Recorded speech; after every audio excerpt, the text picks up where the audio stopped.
So now OPEC, I think, is quite worried. The Saudis were here at Colombia. The Saudi oil minister was here Friday, and putting the best face on things, but you could sense some nervousness. And Barkindo, the OPEC Secretary General, was here in December, and I saw him in Vienna a couple of weeks ago at a seminar that we had. There's a lot of nervousness. There's a lot of concern about shale resilience.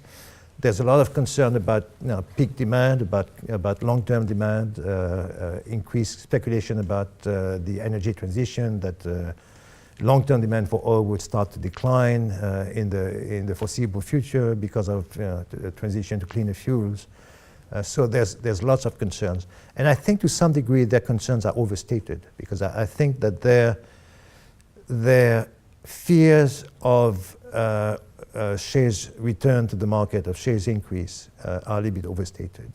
What happened is, for the last few years, we spent about 5 or 6 years revising forecasts of shale production upwards.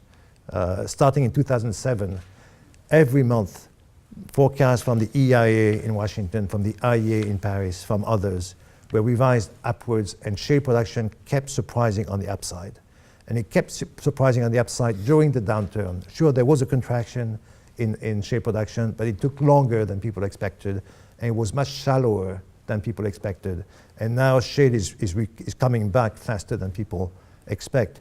So all these revisions that we've done for the last few years are now working themselves into the models, and people expect production to be very strong. But in fact, I think we're just entering a cycle where we're going to revise our forecast of shale production downwards. And the cycle has started. The last couple of months of data from the EIA have shown revised expectations to the downside. Because there's a limit to how much efficiency improvements we can get from new technologies, and because some of the efficiency gains are cyclical, come from a reduction in oil service costs, come from high grading, focusing on the most prolific plays, and those things cannot be maintained in an upturn.